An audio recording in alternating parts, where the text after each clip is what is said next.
स्वामी जी, आप एकमात्र ऐसे हिंदूवादी चेहरे हैं, अब आप इस पर मुझे कह सकते हैं, रोक टोक कर सकते हैं, जो खुलकर ईरान के पक्ष में बोलते हैं। बहुत से मौलाना मौलवी आकर ईरान के पक्ष में बोले, लेकिन हिंदूवादी चेहरे के रूप में जिसकी पहचान है वो स्वामी रामदेव है, जो खुलकर ईरान के पक्ष में। मैं मानवतावादी हूं। क्यों नहीं बोलते हैं? मैं मानवतावादी हूं, मैं राष्ट्रवादी हूं। नहीं है क्या मानवतावादी? मैं human values, moral values, constitutional values, जो भी डेमोक्रेटिक वैल्यूज है, और उसके साथ साथ मैं सनातन धर्म को खाली बोलता ही नहीं हूं। हाँ। मैं सनातन धर्म का प्रवक्ता नहीं हूं, मात्र मैं सनातन धर्म को जीता हूं। योगत्व को, वेदत्व को, सनातन तत्व को, राम तत्व को, कृष्ण तत्व को, हनुमत तत्व, शिव तत्व को जीता हूं मैं। और ये मानवता का तकाजा। देखो, जो नहीं बोल रहे वो क्या मानवता की पक्ष में नहीं है? वो सनातनी अब देखो, जो नहीं बोल रहे पक्ष में आप उनसे पूछ लेना, वो यहाँ पर इंटरव्यू में आते रहते हैं। और मैं इसलिए कुछ नहीं बोलना चाहता हूँ कि देखो क्या है, बहुत से लोगों के पास में वो जो एक यूनिवर्सल विजन होना चाहिए ना आपके पास में। आखिर आप 2-4 संस्कृत के श्लोक मंत्र सूत्र पढ़ लेते हैं, कोई तिलक लगा लेते हैं, कोई कंठी पहन लेते हैं, इससे तो कोई सन्यासी बाकी बाबाओं पर आप हमला कर रहे हैं। कोई हमला नहीं कर रहे हैं, सनातनियों पर हमला कर रहे हैं, तो बाकी सनातनियों पर। देखो, मैं वापस कह रहा हूं, केवल मात्र नहीं लिंगम धर्मस्य कारण महर्षि मनु लिख करके चले गए। केवल प्रतीकों से आप चीजों को नहीं आंक सकते। देखो, जो भी जिसको आप, यदि किसी को बहुत से आप मीडिया वाले जो है ना, अपने स्टूडियो में सनातन के नाम पर ऐसे टटपूंजे लोगों को बैठा लेते हैं, जिनको ये नहीं पता होता श्लोक क्या होता है, मंत्र क्या होता है, सूत्र क्या होता है, वेद क्या है, दर्शन क्या, सांख्य योग न्याय वैशेषिक वेदांत मीमांसा क्या। आचार्य अभिमुक्तेश्वरानंद की तरफ है। अरे कितने आप लोग यहाँ पर अपने स्टूडियो में बुलाते, मैं किसी व्यक्ति की बात नहीं कर रहा हूँ, जिनको सनातन धर्म का कक्का नहीं आता, उनको सनातन धर्म के गुरु करके आप लोगों को अच्छे लोग मिलते नहीं, उनको अपने कामों से फुर्सत नहीं, टटपूंजे लोगों को ला करके स्टूडियो में बैठा देते हो। सनातन धर्म बदनाम होता है। कोई नहीं, आपको कुछ नाम लेने चाहिए, लोगों की आंखें खोलनी चाहिए। नहीं, नाराजगी इसलिए है कि मेरा सनातन धर्म उससे बदनाम होता है। आप लोग अच्छे लोगों को बुलाया करो अपने। आप नहीं, मतलब पूरे मीडिया के बारे में बात कर रहा हूं। अच्छे लोग कौन है बाबा? आप लोगों को लिस्ट जारी करनी चाहिए। देखो, सनातन धर्म का मतलब है जो वेद, दर्शन, उपनिषद, रामायण, महाभारत, पुराणों को जानता हो और जीता हो, वो सनातनी होता है। जिसके जीवन में साधुता हो, तप हो, त्याग हो, जो एक जगह खड़ा हो जाए तो कम से कम 1 लाख से लेकर के और बड़े आंदोलन के करोड़ों लोगों को अपने साथ खड़ा कर सके, वो सनातनी होता है। स्वामी जी, आप क्योंकि सब मुद्दों पर बोलते हैं, ये जो सनातन में एक दरार पड़ गई है, एक स्वामी वर्सेस दूसरे स्वामी खड़े हो जाते हैं। अब एक तरफ शंकराचार्य, दूसरी तरफ रामभद्राचार्य, एक तरफ प्रेमानंद जी, दूसरी तरफ अनिरुद्धाचार्य, ये हो क्या रहा है? सनातन की जो दृष्टि है उसमें राग द्वेष वर्जित है। इसलिए मैं ना किसी से राग की बात करूंगा, ना किसी से द्वेष की। और पर्सनल ब्रांडिंग कतई नहीं होनी चाहिए। कुछ लोग इसी चक्कर में पड़े हुए हैं। आप तो ब्रांडिंग के खुद ही मास्टर हैं। आपके पास लोग आते हैं कि बाबा के साथ खड़े हो जाएंगे, हमारी ब्रांडिंग हो जाएगी। अरे भैया, हम सेवा करते हैं, किसी बारे में रील्स की तरफ आपका इशारा तो नहीं है कहीं?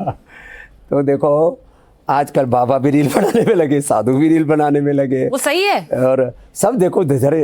अच्छा, आप देख रहे हैं रील्स वगैरह, सोशल मीडिया की इन्फ्लुएंसर, सारी चीजें दुनिया तो देखो, स्वामी जी की खुद की बहुत रील्स आती हैं। स्वामी जी योगा सिखाते हैं। स्वामी जी 1 से 2 महीने में मेरे जो व्यूज हैं वो 100 से 200 करोड़ आते हैं। हाँ।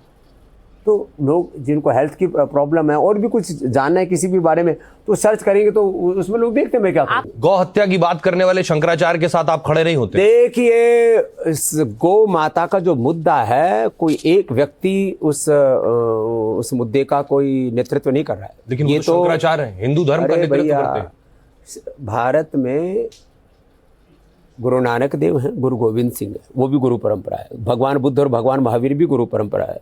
शंकराचार्य जी एक महान हमारे शंकर के अवतार रूप गुरु परंपरा है।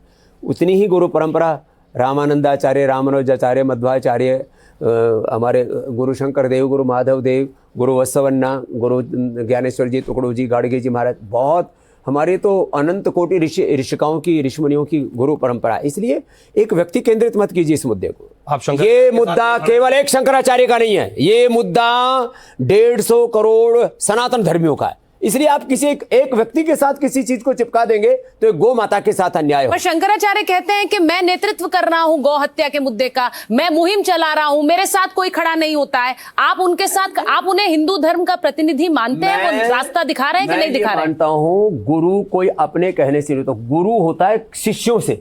तो उन्हें नहीं मानते लोग? अरे भाई मैंने कब कहा? हाँ। मैं कहता हूं जब देश के 100 करोड़ लोग ये मानने लगे कि ये हमारे गुरु हैं, अब जैसे योग के बारे में मुझे लोग गुरु मानते हैं तो मैं उनके मानने से मैं गुरु हूं ना। मैं को I am the world yoga guru. अरे भाई तो अपना ऐसी तैसी कराए। कोई आदमी अपने कहने से गुरु हो जाता है क्या? तो शंकराचार्य गुरु नहीं है? शंकराचार्य मैं किसी के ऊपर कोई टिप्पणी नहीं कर रहा हूं। पीठ के शंकराचार्य हैं उनके। अरे भैया मैं कह रहा हूं भारत में हजारों गुरु हैं, उन गुरुओं की परंपरा है, सबका सम्मान होना चाहिए। और गौ माता का ये जो कार्य है, गौ माता की रक्षा का, इसमें एक कानून एक पक्ष है, उसके बाद उसकी पालना उसका दूसरा पक्ष है, और तीसरा पक्ष इसमें यह है कि इसकी एक बहुत बड़ी कार्य योजना बनेगी। ऐसे नहीं हो जाएगा खाली गौ माता के लिए कानून तो एक दिन में बन जाएगा। मैं आपसे पूछता हूं करीब 15 करोड़ से 20 करोड़ के बीच 17-18 करोड़ गोवंश है, उसमें जो बछड़े पैदा होंगे उनका क्या होगा? उसकी व्यवस्था बनानी पड़ेगी ना आपको कि भाई जितने भी बछड़े पैदा हो या तो नंदी बने या उनसे जहां गाय से खेती होती वहां पर उनका उपयोग हो, नहीं तो फिर वो कतरखानों में जाएंगे। फिर उसके बाद में गाय जो है वो हत्या पर तो अपनी बात रख दी स्वामी जी, अब शंकराचार्य पर आइए ना।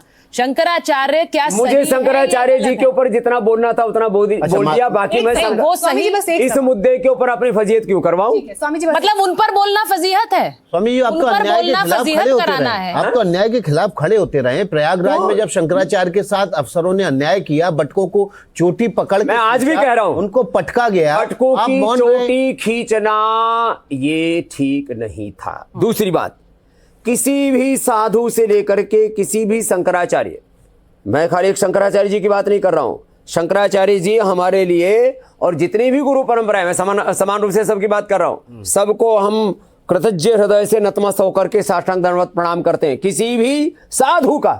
और किसी शंकराचार्य जगत गुरु, ये शंकराचार्य और जगत गुरु की क्यों बात कर रहे हो? कोई साधु नहीं होता? साधु की कोई उपाधि नहीं होती है, साधु होता है। अन्याय के खिलाफ आप खड़े होते रहे।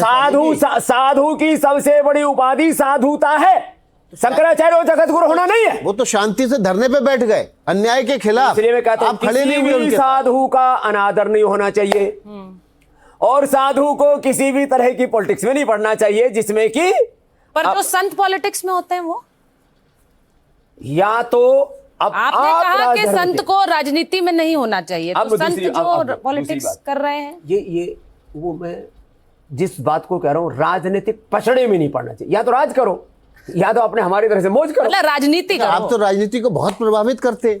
और बाबा 14 से पहले आपके विरोधी कहते हैं आप इसी पचड़े में पड़ते थे। Thank you. अब अगली बात सुनो, देखो राज की बात, या तो राजा को फकीर हो जाना चाहिए, फकीर जैसा व्यवहार करना चाहिए, यह है राजनीति का मंत्र, जो आचार्य चाणक्य भी कहते हैं, कन्फ्यूशियस भी कहते हैं, और सारी दुनिया का राज धर्म, सारी दुनिया के दार्शनिक इस बात को कहते हैं।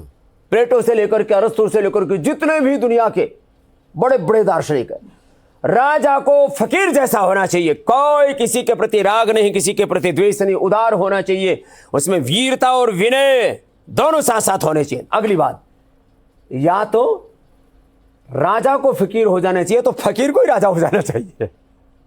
अगली बात करो। लेकिन योगी आदित्यनाथ किस कैटेगरी में है? उत्तर प्रदेश के मुख्यमंत्री योगी आदित्यनाथ किस कुछ बातों का उत्तर हंस के दिया जाता है, उसको समझने का सामर्थ्य है। मतलब यह है कि हरिद्वार से अगले दावेदारी आपकी हो सकती है क्या? मेरी दावेदारी तो यह है, I am a world citizen, I am a world spiritual leader without any controversy. करोड़ों लोग पूरी दुनिया के 200 देशों के 200 करोड़ लोग मुझे फॉलो करते हैं। फकीर को ही राजा हो जाना। स्वामी जी आप कह रहे हैं विदाउट एनी कंट्रोवर्सी? वो कह रहे हैं मेरा जो चोली दामन वाला साथ है आपका और कंट्रोवर्सी का। मेरा जो मूल विषय है ना, योग अध्यात्म आरोग्य, उसमें कोई कंट्रोवर्सी नहीं है। अब मेरी ओपिनियन तुम पूछोगे राजनीतिक धार्मिक आर्थिक, उसमें तो कंट्रोवर्सी करेंगे लोग, वह अपना उनका विवेक है, उसमें भी मैं कोई बाबा एक गंभीर सवाल, मैं अपनी कोई भी ओपिनियन रखूंगा। अब फकीर से तुम 100 तरह के प्रश्न पूछोगे, अब उसमें तो लोग तो हमारी टांग खिंचाई करेंगे। बोले नहीं तो बोले बाबा बोलता नहीं, और बोले तो बोला आप अपनी ओपिनियन क्यों रख रहे हो, तो उसमें बहुत लोगों के पेट में दर्द होता है।